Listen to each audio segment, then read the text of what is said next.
Welcome, everyone. I'm now calling this meeting to order. Please stand with us. We'll be led in prayer by Alderman Gallagher. Please remain standing after that for the Pledge of Allegiance, led by Alderman Scott Ferguson.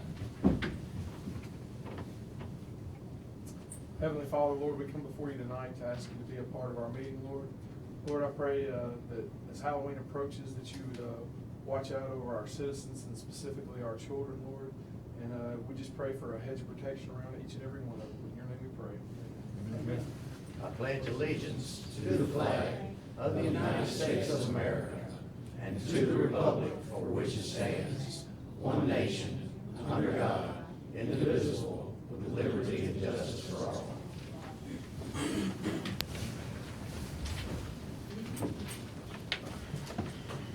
First on our agenda this evening is the approval of minutes for our October 4, 16 meeting and the October 7, 16 meeting. So if we can, one at a time, I'll accept the motion for first of all, for the October 4 meeting. Mr. Mayor, I move we approve the minutes for the regular meeting of October 4th, 2016 with any additions, deletions, or corrections. Second. Okay, we have a motion by Alderman Payne, second by Alderman Brooks. Is there any discussion for the October 4 meeting? Hearing none, roll call. Alderman Brooks. Yes. Alderman Kelly. Yes. Alderman Hale. Yes. Alderman Payne. Yes. Alderman Gallagher. Yes. Alderman Ferguson. Yes. Alderman Flores. Yes. Okay, and that motion carries. Michael, I'm gonna start right now. I don't know, the last couple of meetings, it sounds different to me. Can y'all hear me okay? Is it okay? Okay, just, I don't know what it is, but the last two meetings, it sounds different, but if y'all can hear, we're good. All right, on October 7 meeting. Mr. Mayor, I move we approve the minutes for the special meeting of October 7th, 2016 with any additions, deletions, or corrections. Second. We have a motion by Alderman Payne, second by Alderman Kelly. Is there any discussion? Hearing none, roll call. Alderman Brooks. Yes. Alderman Kelly. Yes. Alderman Hale. Yes. Alderman Payne. Yes. Alderman Gallagher. Yes. Alderman Ferguson. Yes. Alderman Flores. Yes. Okay, and that motion carries. All right, next on our agenda is bid acceptance for our Rasco Road extension. Mr. Dan Cordell.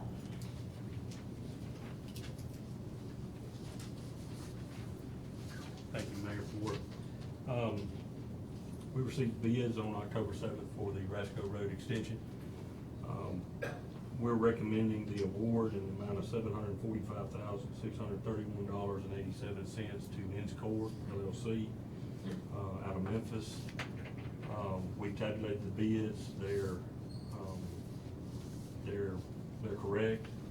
And we would like to request approval for the award and approval for the mayor to execute contract documents that are prepared for the project. So moved. Second.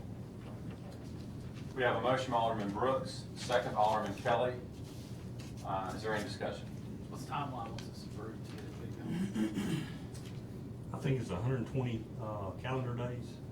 We'll have to give some leniency during the weather.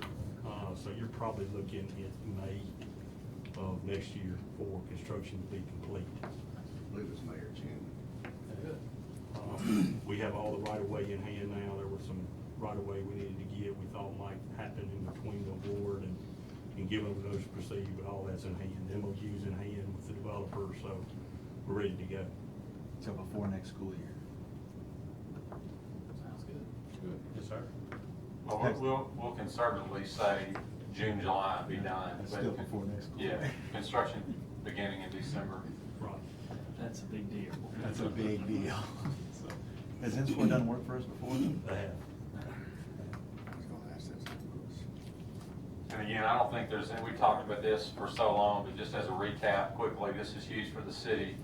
You know, from a public safety standpoint, our fire station that is at, Sweeney right there at Rasco is cut off, from the homes that we service, fire and EMS, from the homes that we service further east from there. So this will be a tremendous help for our city from a public safety standpoint, and also from a transportation standpoint. None of us have to be told that any time you can stay off Goodman Road going east and west, it's a big deal. So now this will give us an east and west corridor that goes all the way from Highway 51 on the west side all the way to Getwell. So this is a huge deal for our city. As long as we keep trucks on. spend the money, we're gonna take care of it. That's right. Any other discussion or questions for Mr. Cordell?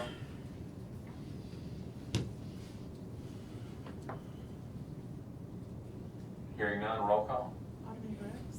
Yes. Alderman Kelly. Yes. Alderman Campbell. Yes. Alderman Payne. Yes. Alderman Gallagher. Yes. Alderman Ferguson. Yes. Alderman Flores. Yes.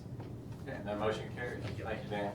Our next on our agenda is authorization to renew our health insurance. As we talked about last board meeting, we're at renewal time, policy date January 1. Enrollment starts early November, so we have to make a decision about our health insurance. We received a 12% increase from our current carrier, Blue Cross Blue Shield.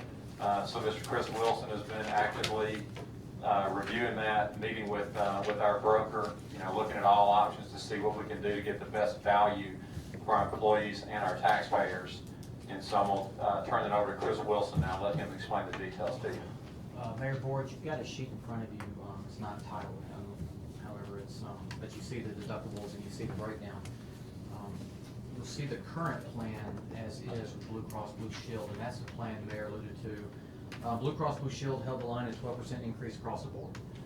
That would be an additional $250,000 plus to the city to cover the employees' insurance, not to mention the employees going in their own pocket 12% to come up with their payments for family, child, or spouse plan. After talking and working this over internally and with our brokerage service, we have two options that look to be the best, and of those two, generally the opinion and recommendation is to move the Blue Cross Blue Shield to Cigna, as the Mayor mentioned last board meeting. The Cigna has a couple of parts to it which are different. The Cigna plan that we are looking at moving to is Methodist Network, whereas right now we're primarily a Baptist network. But given Methodist footprint in DeSoto County and talking to several department heads and seeing our history with Baptist, we don't believe that would be a deal breaker from where we stand for as far as the help provided to our employees.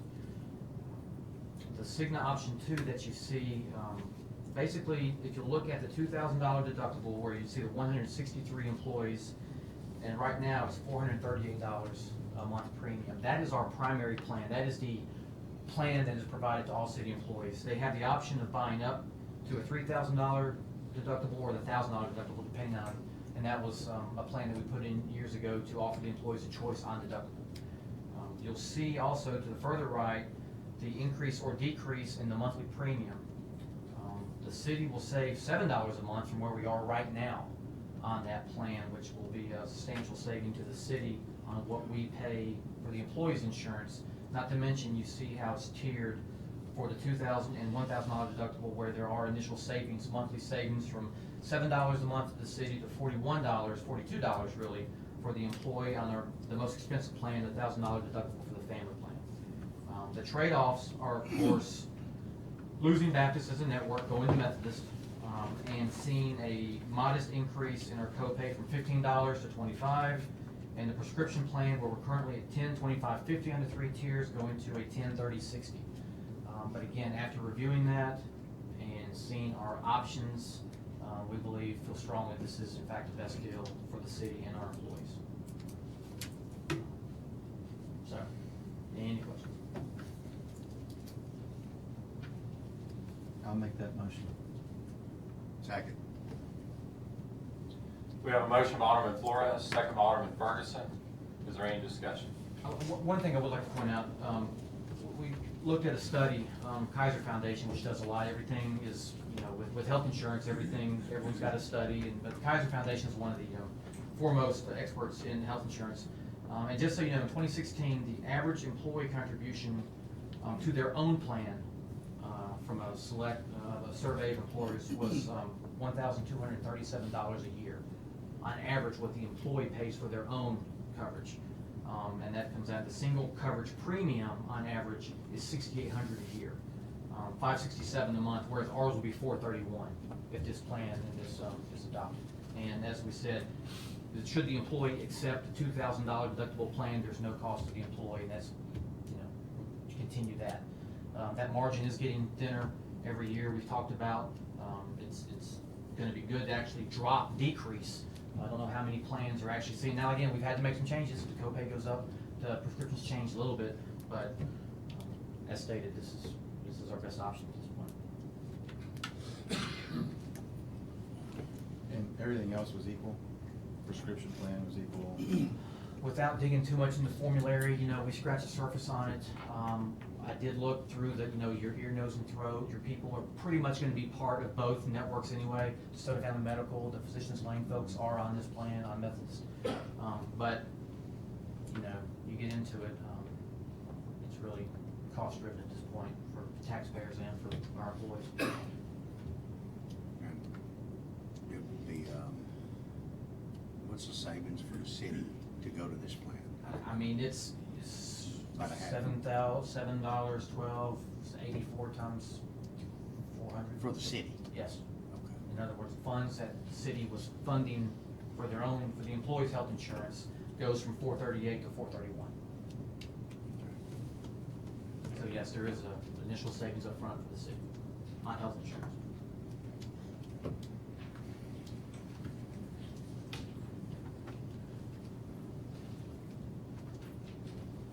Okay, any other discussion on health insurance? 17,000 or so, so it's not Sure. 17,000, 18,000, depending how many people sign up. Okay. But I'll take it. Yeah, with what we were looking at, a couple $100,000 or $250,000 Right, increase. I mean, that's an excellent point. If you're talking about sticking with what we got with Blue Cross, the budget needs another 250,000, give or take, just for the employees only, not to mention their cost for their dependent care coverage and their family coverage and those plans. And the core issues of the policy, very little has changed. I mean, it's basically the same thing.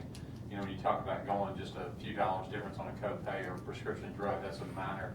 Looking at the big scheme of things with health insurance in our country in 2016, those are minor issues. So, and as the sheet that you have in your hand, you'll see in the far right column, most of them, even on the dependents for the families, they're all taking a decrease in premium as well. So, I feel like we're fortunate to have the option. I think it's a good option. And any increase in those copays is offset by the decrease in their premium. And we'll give it a year to see how, assuming it's accepted, but we reevaluate every year, and we reevaluate every month, really looking at our claims. And as you know, it's been we've had a tough year. So. And I will add one more thing. As I said in our department head meeting this morning, we understand the fact that it's inconvenient to have to change it, to get a new ID card, things like that. But when you're looking at the big picture, saving, $250,000 or more, it's well worth. We want our employees to understand that we understand it's inconvenient for that. But when you talk about the amount of financial savings both to the city and to the families and the dependents, it becomes an easy decision. So we're conscious of that fact, but we had to do something that made financial sense to get the best value for our employees and our taxpayers. So it's kind of how we got to this point. And they have options. Have options, same options to go to standard deductibles, $2,000. You can go up to $3,000 at lower premiums, or if you like the lower deductible, you can go down to $1,000 and buy that. So it's good options for the employees as well. Okay. Any other discussion, comments, questions? Thank you, Chris, for these numbers. Yeah, it's Holland Insurance reps are here for any questions, need be, but we'll be ready to open enrollment and move on. When will that start? November. November. Yeah, so we're again, and it's crunch time with insurance. Yes. So, and that's part of the thing, and we're gonna look at possibly trying to get these policy years lined up differently too, so we're not lagging in where you guys have to approve a budget, and then we have to come back a month or two later with the true numbers. So we're gonna continue to work on that. Okay. Anything else? Hearing none, roll call. Alderman Brooks. Yes. Alderman Kelly. Yes. Alderman Hale. Yes. Alderman Payne. Yes. Alderman Gallagher. Yes. Alderman Ferguson. Yes. Alderman Flores. Yes. Okay, that motion carries. Thank you, Chris. All right, next on our agenda is the Mdot Mou, Mr. Nick Manley.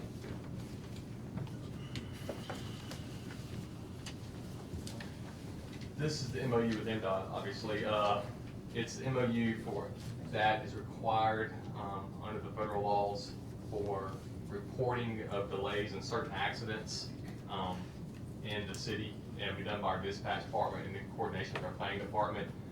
Made a couple changes to it that Mdot accepted. It says that we'll use our best efforts as opposed to making it mandatory on us. But that being said, it is required. Horn Lake and Olive Branch having do the same MOU based on the new federal guidelines for receiving federal money. So tonight, you need a motion to authorize the mayor to sign the MOU with MDOT for the reporting of state designated routes, under certain state designated routes of delays and accidents. I'll make that motion. Second. We have a motion by Alderman Payne, second by Alderman Hale. Is there any discussion? If you're curious about the routes, it's US 51, Horn Lake Road, within Southaven State Line Road from Horn Lake Road and Getwell Road, Airways from Church to the Tennessee State Line, Getwell Road from Church to the Tennessee State Line, and Church Road within city corporate limits. So those are the roads that'll have to be reported. So it's not every road, it's just those roads. Who's responsible for keeping up with that statistic? You saying IT and the police department? The planning and dispatch will, Planning and dispatch. they'll work together to coordinate that with MDOT and the right, so that way certain notifications can be given if there's delays and that type of thing.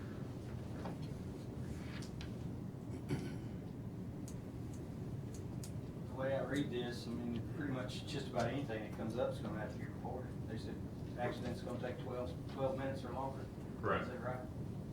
Is there an accident that doesn't take 12 minutes? No. All right. Well, we got the best effort. Got the best efforts in there, and if you want federal money, Don't stop. you gotta, yeah, I mean, if you want to continue to get federal money, sure. This is just 6 roads, not 1,100. So, but Whitney will be working with dispatch and all that, and then we'll use, and like I said, we'll use our best efforts. That's what it did say shall, That's all. but we just use our best efforts, so to kind of give us some leeway, hopefully some grace while we're getting used to this. Okay. Any other discussion? Hearing none, roll call. Alderman Flores. Yes. Alderman Ferguson. Yes. Alderman Gallagher. Yes. Alderman Payne. Yes. Alderman Hill. Yes. Alderman Kelly. Yes. Alderman Brooks. Yes.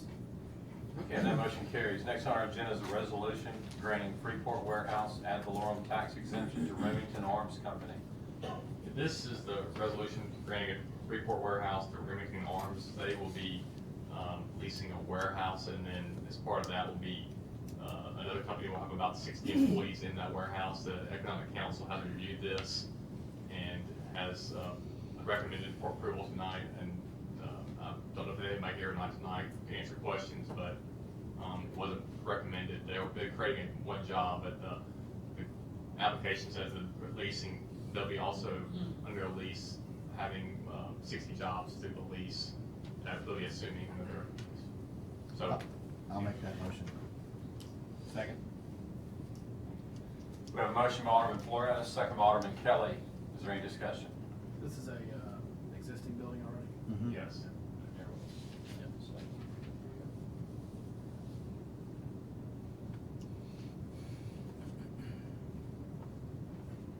Any other discussion? Hearing none, roll call. Alderman Flores. Yes. Alderman Ferguson. Yes. Alderman Gallagher. Yes. Alderman Payne. Yes. Alderman Hill. Yes. Alderman Kelly. Yes. Alderman Brooks. Yes. And that motion carries. Our next on our agenda is a resolution to accept an in-kind donation from Curb Appeal Tree Services. This is just has to be on our minutes. Curb Appeal Tree Service has, I'll get it out, has offered, and I think the mayor has spoken with them, has offered to do some trimming of trees at Saucier Park, right here next to us, and as a donation. And so we can accept donations as long as it's a municipal function. Obviously, maintaining our parks is a municipal function. So tonight, just need approval to accept the donation from them as from Curb Appeal Tree Service to allow for the trimming of trees at the park. And I guess I'll coordinate with our Parks Department and Public Works around that work that'll be done. So moved. Second. We have a motion by Alderman Ferguson, second by Alderman Flores. Is there any discussion? Who's I'm going to assume they'll only be trimming what we They're just a if we trade allow them to trim. company. I think. I'm sorry? They'll only be trimming what we allow them to trim, it won't just be doing it on their own. Yeah, I'm assuming we'll have somebody from the mayor's office or parks office that will take it if we want. Right, all they're wanting to do is raise the canopy, cut the undergrowth to open up, you know, the park. And that's it, yeah, that's it as far as I'm concerned. And we will verify insurance coverage at the time. Yes, that, I mean, they'll, it's part of the resolution, so they provide us the insurance, so, I guess once we have a meeting, we'll just have someone reach out to them, let them know.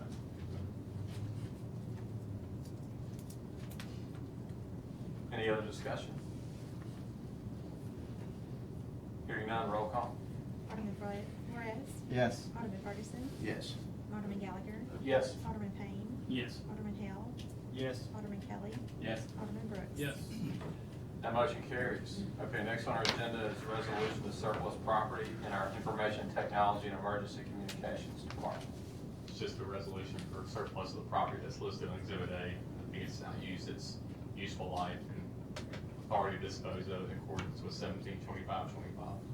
Mr. Mayor, I move that we adopt the resolution of the Mayor Board of Aldermen of the City of Southaven declaring surplus property in the IT department. Second. We have a motion by Alderman Brooks, second by Alderman Hale. Is there any discussion? Hearing none, roll call. Alderman Brooks. Yes. Alderman Kelly. Yes. Alderman Hale. Yes. Alderman Payne. Yes. Alderman Gallagher. Yes. Alderman Ferguson. Yes. Alderman Flores. Yes. Okay, and that motion carries. All right, next on our agenda is a resolution to surplus property in our Southaven Police Department. Resolution to surplus vehicles in Southaven Police Department that have been seized as part of forfeitures. Mr. Mayor, I move that we adopt the resolution of the Mayor Board of Aldermen of the City of Southaven disposing of seized property as presented on this date. Second. We have a motion by Alderman Brooks, second by Alderman Ferguson. Is there any discussion? Hearing none, roll call. Alderman Brooks. Yes. Alderman Kelly. Yes. Alderman Hale. Yes. Alderman Payne. Yes. Alderman Gallagher. Yes. Alderman Ferguson. Yes. Alderman Flores. Yes. Okay, and that motion carries. Thank you, Nick. Next on our agenda is a resolution granting authority to claim private property. Mr. Mayor. Mr. Mayor, I move we adopt a resolution granting authority to clean private property as presented on this date. Second. Thank you, I didn't need a hat trick. We have a motion by Alderman Payne, second by Alderman Kelly. First of all, is there any discussion among the board? Hearing none. Is there anyone in the audience who would like to speak regarding any of the properties?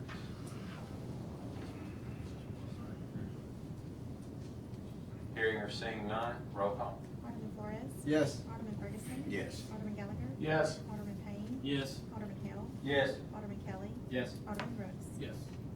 Okay, and that motion carries. Our next on our agenda is our planning agenda. Whitney is sick tonight. She's not available, our planning director. She did send me a report on the one item that's on there. I'll be happy to read that if necessary. But planning agenda 1 is application by Braid Baby for a conditional use permit to allow a braiding establishment to be located at 230 Goodman Road on the north side of Goodman Road, east of Airways Boulevard. And then, would y'all like me to read Whitney's report? They're good with it, right? Are they good with it? Yeah, she's gonna make a recommendation, but I was gonna just read her full proposal to recommend it. I'll do it quickly. Planning item on the agenda is a request for conditional use permit to allow a hair braiding shop.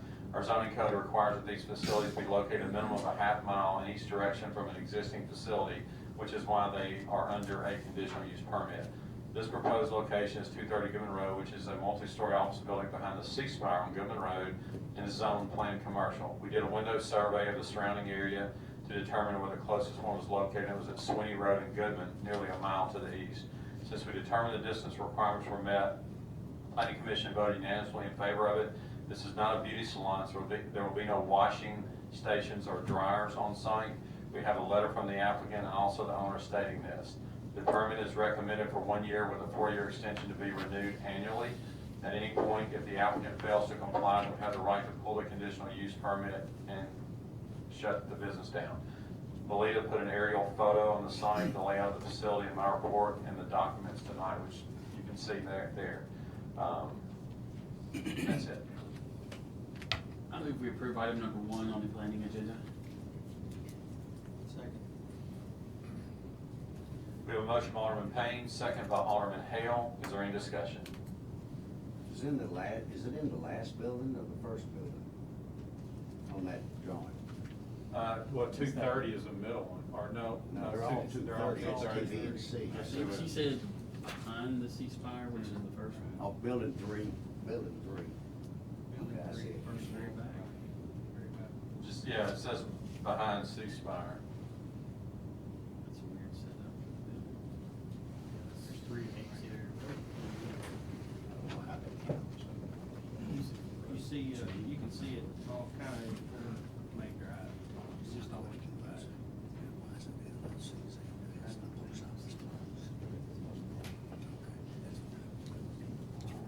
Is there any other discussion?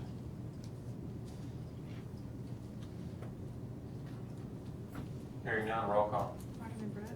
Yes. Alderman Kelly. Yes. Alderman Hale. Yes. Alderman Payne. Yes. Alderman Gallagher. Yes. Alderman Ferguson. Yes. Alderman Flores. Yes. Okay, that motion carries. Our next on our agenda is the mayor's report. Just want to update everyone on a few things. First of all, Hazardous Waste Day in our city is October 22nd. It'll be at the Lander Center. So if any citizens have things that normally would not go into the, with normal sanitation, pick up rubbish, they can use this day to eliminate those type items. That's Saturday. Saturday the 22nd. Okay, and then I'd like to bring everyone up to date on a special award that the city recently received. The Government Finance Officers Association recently awarded the City of Southaven a Certificate of Achievement for Excellence in Financial Reporting. And this, forgive my slang language, but it's not just a little, rah-rah kind of award. This is a big deal. I mean, cities don't normally get this. This is very rare for a city to get this, and this is a huge deal for us to get this. And I'd like to thank Edie McElwain, our Chief Financial Officer, and Chris Wilson for their role in this. And not only that, but also all of our department heads and everyone that since 2013 has gone back to a mentality of black and white by the book. I mean, everything that we've tried to incorporate since 2013 is even the little things that would give a small red mark on an audit. Those things can be minor, but even those things are gone now. I mean, we're doing things by the book. We're doing the things that the people asked for in 2013 with the controversies that the city had in 2012 and before. I just want to report to the people that the city getting an award like this, should be a comfort blanket. I mean, this is something that you should know that, hey, things have truly changed with the way the operations of the city are done. And again, it's a big deal. And so if everyone will, I don't see Edie here tonight, but if you get a chance to, just drop a little note to Edie and Chris, and tell them both that you appreciate what they do, and they're the immediate ones that have their hands on it. They deserve credit, but everyone deserves credit for complying with what they ask, and just in every department doing things by the book again. So just very proud to be able to report that the city received that award. It's a huge deal for our city. Including Tish Carpenter. Right, including Tish Cox, yeah. Tish Cox, sorry. Yes, absolutely. Couple things quickly. We need things come up after Friday, but we do need authorization to advertise for the FY16 amended budget. Chris told you about that last board meeting, but if there's any other questions, Chris can come up, and we just need to make that official that we authorize that. All right, Chris will come up. Yeah, procedural in nature. Throughout the year, we amend the budget. We did it so at the last one. This is just authorization to state law mandates that we publish it, amendments the exact same way that we ran the original. So when you do the big resolution that we did, and we do this every year, it's just authorizing the city to go ahead and publish the amended budget. I'll make that motion. Second. Okay, we have a motion by Alderman Flores, second by Alderman Ferguson. Is there any discussion about that? Hearing none, roll call. Alderman Brooks. Yes. Alderman Kelly. Yes. Alderman Hill. Yes. Alderman Payne. Yes. Alderman Gallagher. Yes. Alderman Ferguson. Yes. Alderman Flores. Yes. Okay, that motion carries. I do want to update the board on one issue, and I apologize. This has been sitting on my desk for a week or two. We've had a lot going on in the city of Southaven, but there has been a request that was originated by DeSoto County to rename the Interstate 55 bridge at the Goodman Road exit after our late State Senator George Guerrieri. And like I said, the county has promoted that. They've talked to Mdot to get that formally approved. And with the approval requirements, it requires a resolution on behalf of the city to agree to that. I'm not asking you to do that tonight. I just wanted you to be aware of the request, and we'll put that on the agenda for the next board meeting.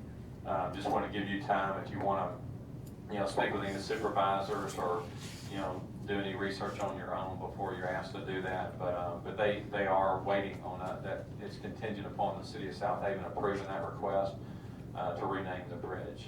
Understand that Senator Guerrieri did many things for the city, and that he was instrumental in actually getting the Goodman Road years ago, getting the exit off I-55 at Goodman Road. He was instrumental in getting that done. So I think that's why they chose that location for him. He also played a significant role after Desert Storm. There were some troops that supposedly they claimed that everyone was home, that all the DeSoto County people were home after the war ended. And evidently there were still some group of DeSoto County people that were not home yet. And Senator Guerrieri was instrumental in helping get those people home. So he obviously has a much more decorated history than that. The county can answer any other detailed questions about how the application began and what the status of it is, but they are waiting on a resolution from the city. So if y'all will consider that, we'll put that on the agenda for the next board meeting. Okay, and then last thing is I told you at the last board meeting after we approved the tennis expansion that we would be planning a groundbreaking ceremony. The city is going to have a groundbreaking ceremony for the tennis expansion, the 8 new courts and the pavilion and bathrooms. They're going to be built just to the west of the existing tennis building and tennis courts. We're going to have a groundbreaking ceremony that will be on November 16th at 4 p.m. The reason that date was chosen, we were contacted the possibility of having a high-profile tennis pro that would participate, and that was the date that they had given us. So I'm going to announce tonight that for all the tennis experts in the room, that tennis pro is obviously an extremely high-profile tennis player. His name is John Eisner. So he will be in Southaven, Mississippi on November 16th to help us do the groundbreaking for our new tennis expansion. But this John Eisner is currently ranked 27th in the world according to the ATP, and holds the record for most aces in a Grand Slam event with 113 during the 2010 Wimbledon tournament. Eisner, originally from Greensboro, North Carolina, played collegiately at the University of Georgia, and recently partnered with Jack Sock to win the doubles title at the Shanghai Rolex Masters tournament. So this is a pretty big deal to have this guy in Southaven, Mississippi. So November 16th, 4 p.m., please plan on joining us for groundbreaking of our new tennis center at Snowden Grove. That's all I have this evening. Next on our agenda is our citizens agenda. And tonight we have 2 people that have signed up. First of all, Mr. Stuart Davidson with Chick-fil-A. Would you please come forward?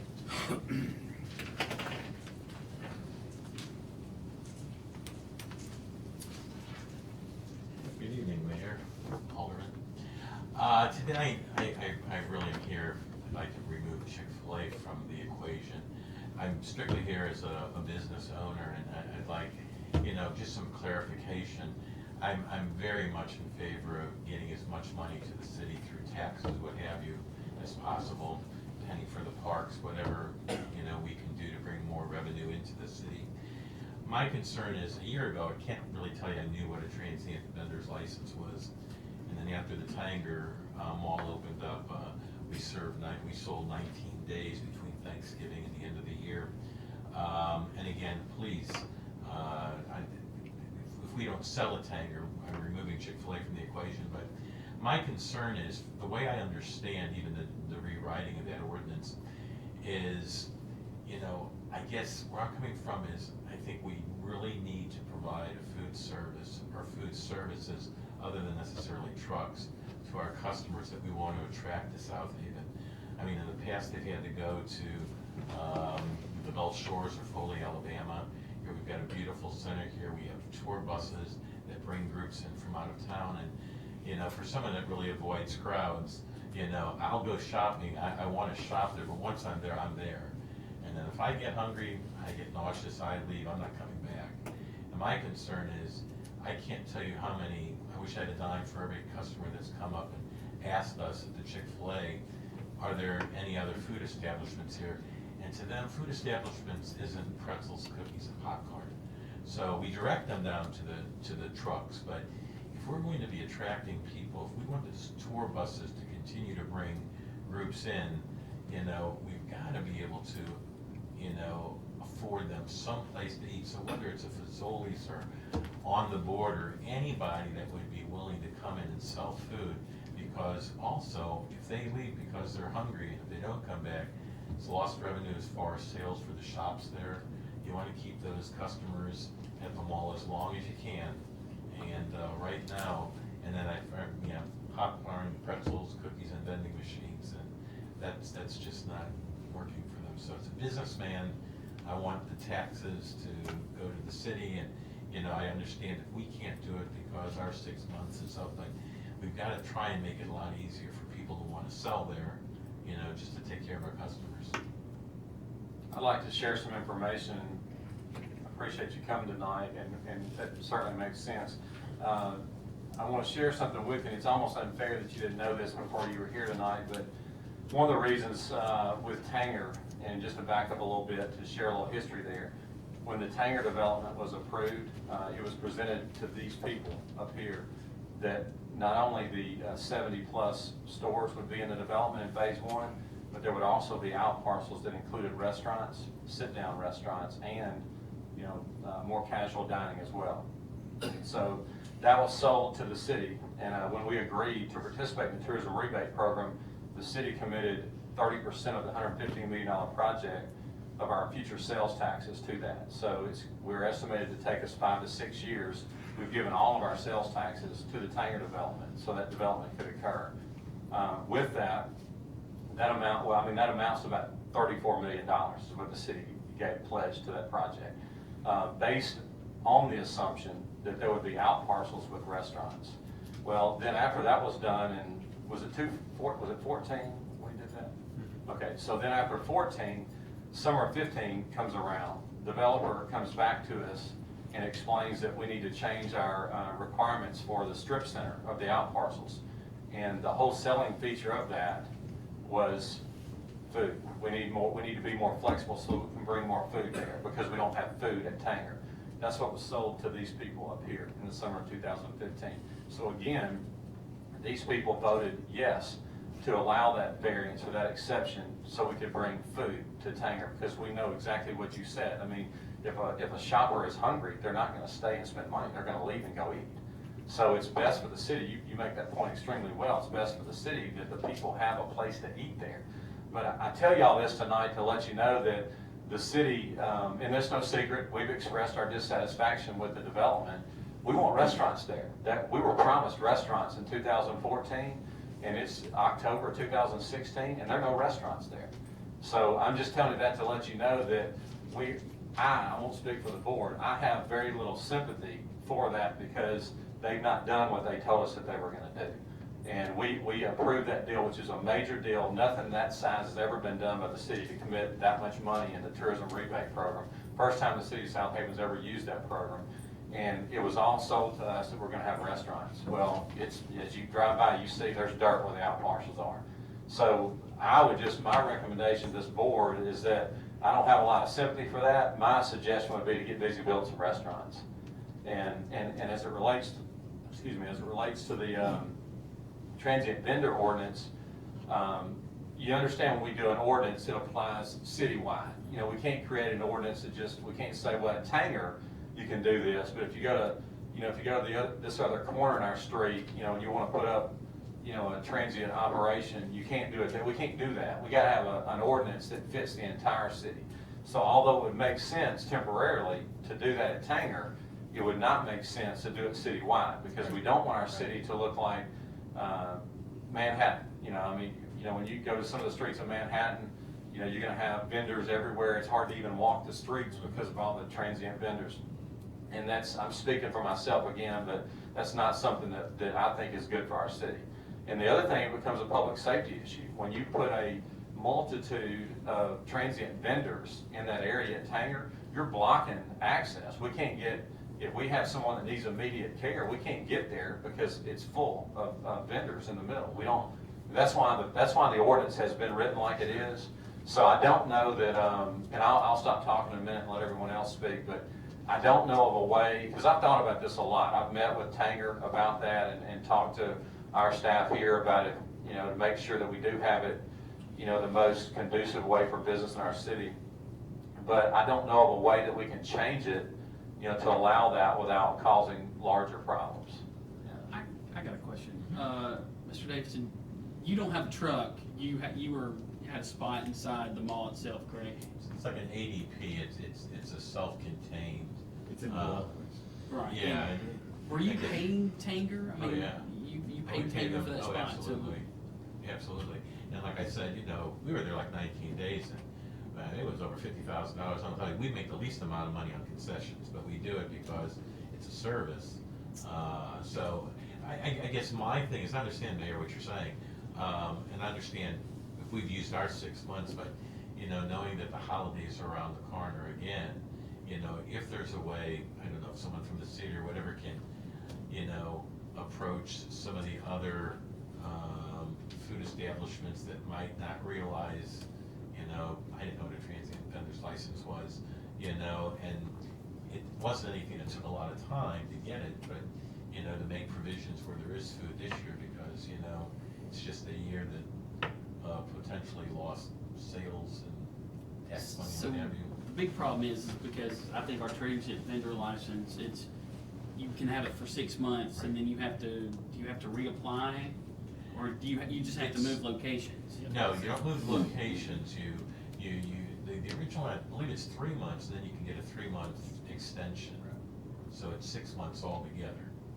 Okay.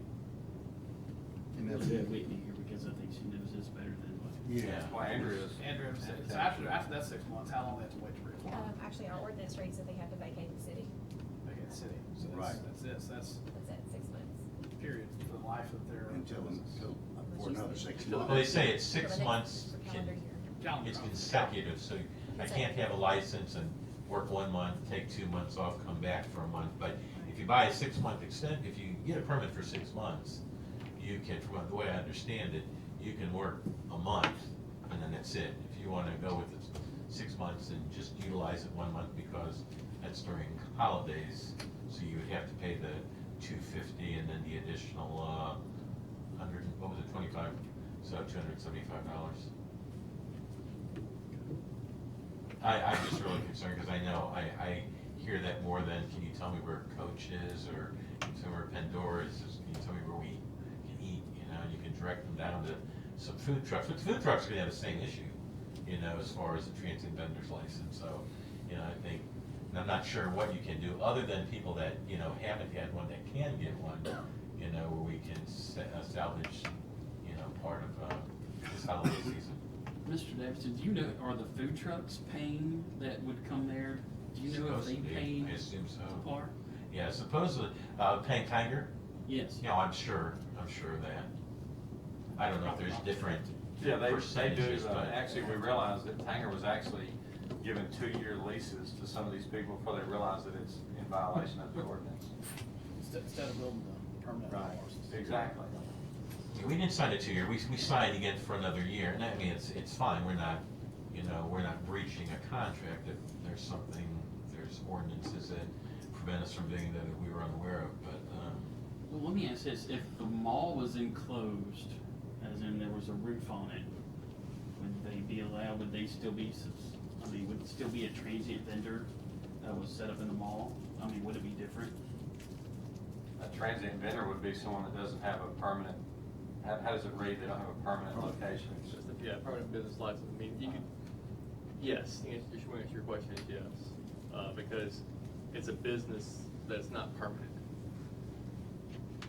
And I guess the question that I've been asked in the past too, and I don't have an answer, is, you know, we have a business permit from my store, you know, could you get another business permit? I mean, like, any business, food establishment in Southaven, Soda County, get another food permit off their store, but then again, it's still not permanent.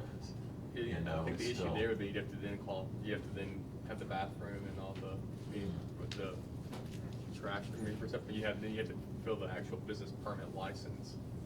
But would that work if where you're situated, like where we were situated, and there was a bathroom Yeah. about 25 feet away from us, so, I mean, depending on where you're located, I don't know. And I don't know if there is an easy answer to it, I just know there's a real need. I mean, but as we sit right now, though, people can be a transient vendor in Tanger Mall. So what now? As we sit here right now, you can be a 6 month, anyone can be a Exactly. 6 month transient vendor. Exactly. So that hasn't changed. And I'm saying that I really think, you know, we have to, when I say we, city, what have you, if we have to approach people, because, you know, you're about 4 weeks away from the start of the That's what holiday you're season. saying. You're saying to make sure people know this so they can be set up out there. If they can, I mean, yeah, I don't know if the city can be the one to do that, from the standpoint of soliciting soliciting different businesses to come there. We've had a number of people approach us Because though. once you get, the city would be in favor of one business over another, we Right. can't get into that issue, but, I can look into it and get with the mayor and Andrea and Whitney and everybody to get with on that, try to see, and the board. But yeah, I definitely can look and see what you're saying, look what we can do. or maybe Tanger itself, you know, Lexi and Tanger, you know. Yeah. Because they're the ones that are coming up with the leases. Well, the other question from the city's perspective is Tanger has vacant spots for rent that are not in the transient area, but actually renting. at Storefronts? Right, storefronts. So why would someone not buy, if you want to sell food there, why would you not get another location to sell food there? I don't, you know, I'll tell you, it's a good question. I don't know if they will lease those. I know when they opened the mall right behind my store, I know, there were a couple places that, like where Lane Bryant was, I mean, that was being used, some store was using that for additional storage for their store. And they were willing to do it rather than let it sit vacant and not, receive any revenue as a result. So I don't know if that's something Tanger would entertain or not. But I know Tanger did give us, you know, ours was very easy to run it into business because, you know, they had run electricity, so we weren't pouring coffee from, you know, one of those canteens. You know, we had like 3 Keurig machines there, so, you know, if you wanted a coffee, it was a fresh brewed cup. And they gave us a storeroom that was probably 100 feet from our stand, so we brought all the supplies there, so we didn't have to go back and forth. We had everything there.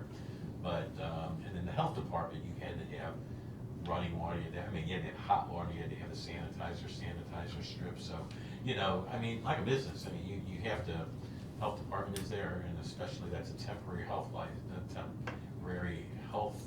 permit, so it's only good for, the temporary is only good for 1 month, 2 weeks or a month, and then they come back and you have to get an extension on that as well. Krispy Kreme did something similar.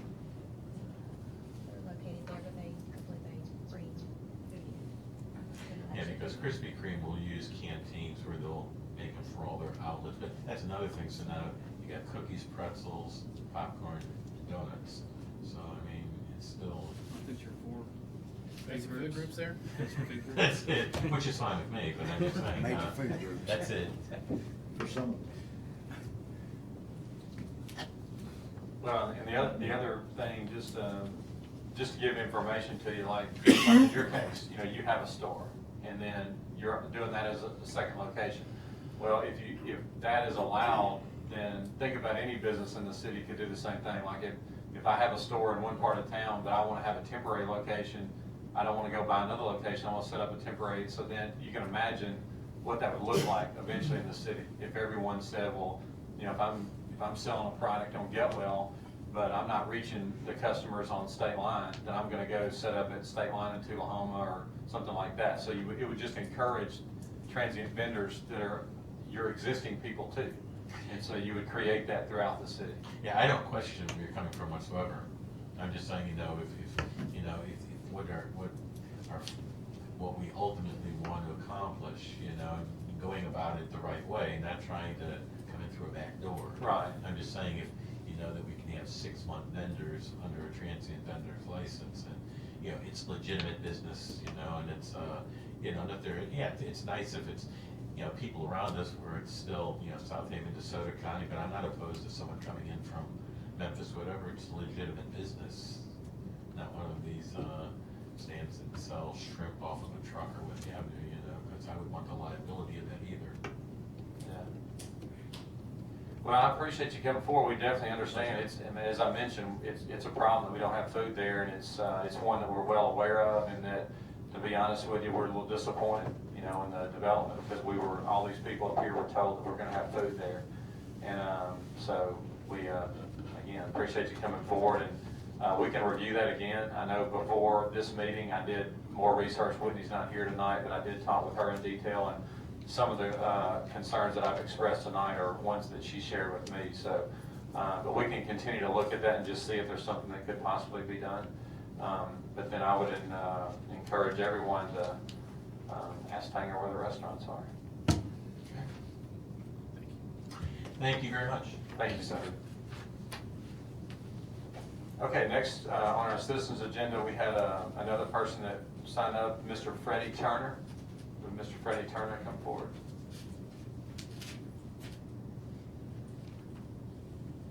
Is Freddie Turner here?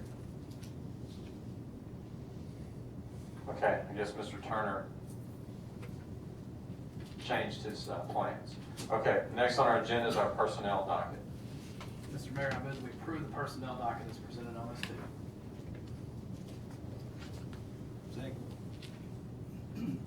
We have a motion by Alderman Brooks, second by Alderman Hale. Is there any discussion? I'd like to say congratulations to the officers, to the new positions that were filled.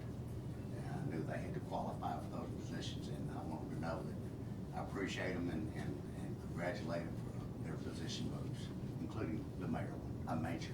I'll do it, and please accept my thanks for working with us to allow us to get those positions in this year's budget. I think it's really going to help us a lot. Thank y'all. Thank you. Any other discussion?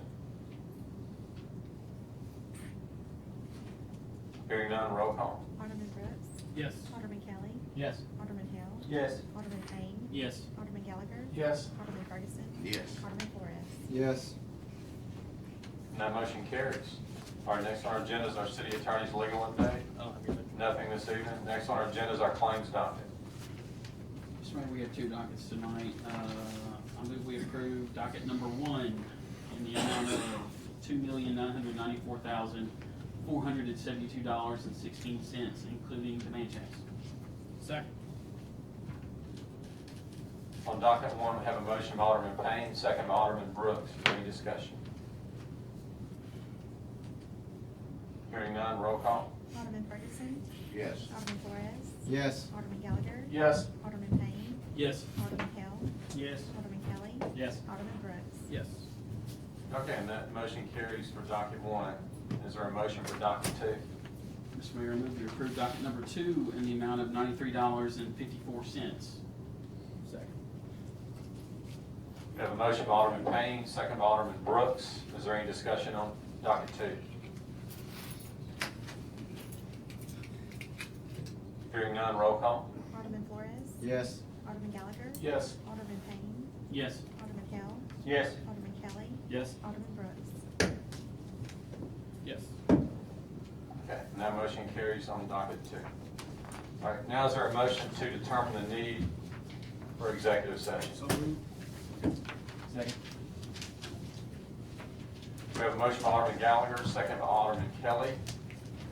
All in favor say aye. Aye. All opposed say no.